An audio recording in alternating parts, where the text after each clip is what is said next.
Hi, welcome to Supermethian Learning. Today, we're going to look at angles. So, let's start with what an angle actually is. Okay, let's start by drawing two lines. Now, we're going to measure the distance between these two lines. So, we could do this in centimeters, we could do it in millimeters, kilometers, miles, inches.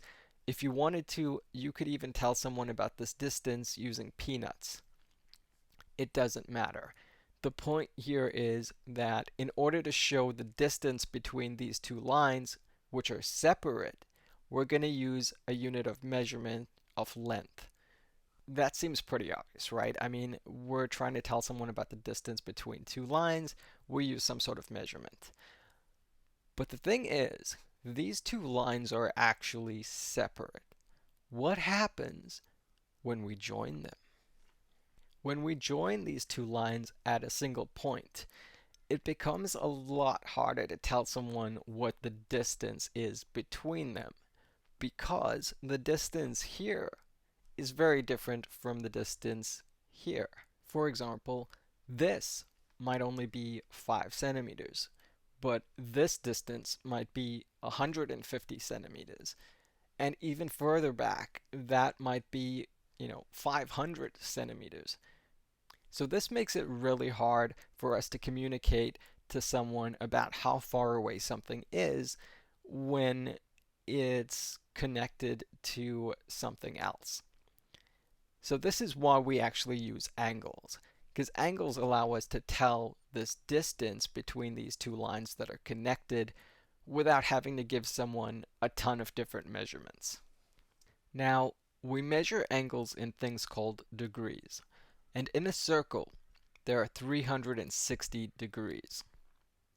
So this means if we go all the way around a circle, we do a complete revolution, that's 360 degrees. So, if we're trying to find the distance between two lines that are connected, we want to put them on a circle and see what percentage or what part of the circle they take up. Because we know that a circle is 360 degrees, so whatever part of the circle they take up is the part of the 360 degrees that they're going to take up. So let's look at an example. Okay, I'm going to draw two lines here, two connected lines, and I'm going to draw in this angle here. So this is just to show that there's some distance between these two lines. I want to figure out what that distance is. Now, I'm also going to draw in a circle here, because I know if we go all the way around a circle, that's 360 degrees. So if the distance between these two lines is a quarter of the entire circle, that means it's going to be a quarter of 360 degrees. And a quarter of 360 degrees is 90 degrees. So if we take our 90-degree section and we times it by 4, we get 360 degrees, or our complete circle. Now, you'll never really need to draw an entire circle and then somehow try to figure out what portion that part of the circle actually is. You'll have a protractor, or you'll be able to use some calculations to actually work it out. And I'll show you how to do these in a future video, but for right now, let's look at the different types of angles that we get. Okay, there are 6 different types of angles, and you might have heard of some of these before, but they are an acute angle, a right angle, an obtuse angle, a straight angle, a reflex angle, and finally a revolution. So let's start with a right angle. A right angle is basically a perfect corner. It happens when one line cuts through another line in such a way that it creates a perfect corner. So the line doesn't go too far away from the other line, or it doesn't come too close to it. And if you look at any square or any rectangle, you'll notice that the corners are actually perfect right angles. In fact, I would actually bet that the room you're sitting in right now has right angles. If you go and have a look at the corners, they should be right angles if the room you're sitting in is actually square or rectangular. If it's not, then you might be outside. Now, the important thing about right angles is they're always 90 degrees. They're not 90.1 degrees or 89.999 degrees. They're always exactly 90 degrees.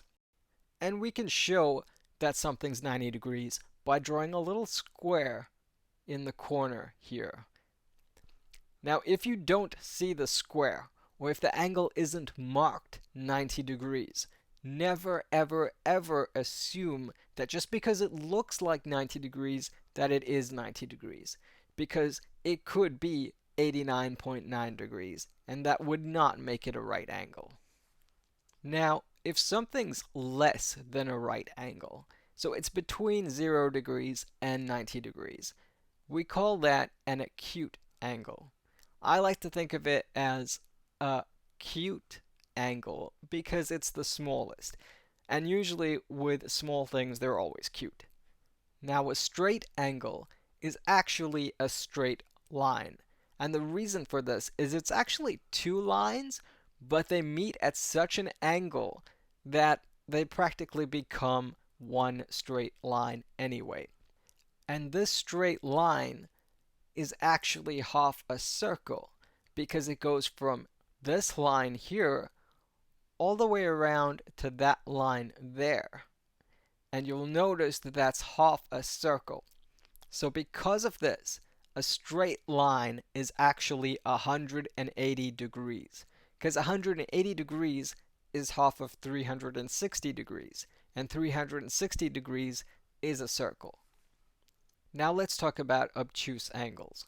An obtuse angle is between 90 degrees and 180 degrees. So it's between a right angle and a straight angle. But it's not 90 degrees or 180 degrees. It's just between them. Okay, because it's between a right and a straight angle, I like to think of it as being wrong or being obtuse. So another definition for obtuse is maybe someone who's slightly stupid. So that's sort of how I remember obtuse. An angle that's stupid because it thinks that it's more than right, but it doesn't quite get straight A's. So it's a little obtuse. Okay, next up we have a reflex angle. Now a reflex angle is larger than a straight angle, but it's smaller than a complete circle. This means it's greater than 180 degrees, but less than 360 degrees. Now, how I remember this is a reflex is something that you just do automatically.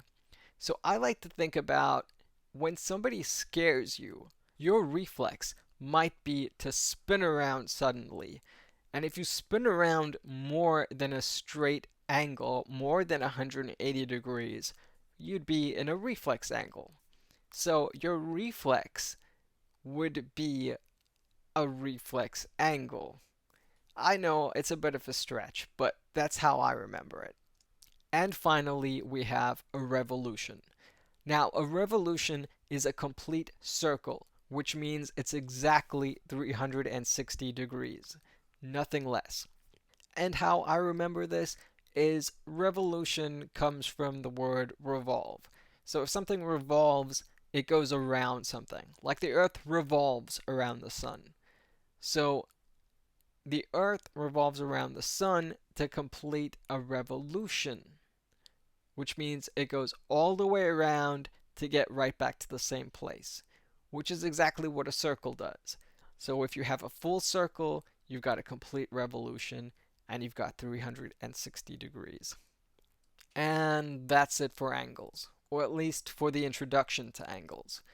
Hopefully this video helped you understand what angles actually are and become familiar with the different types of angles. There's so much more to angles, things like complementary angles, angles on a straight line, and I will cover those in future videos and drop the links below. If there is something in particular you want me to cover, feel free to drop it in the comments below. If you enjoyed this video, hit the like button and subscribe, and I'll see you in the next one.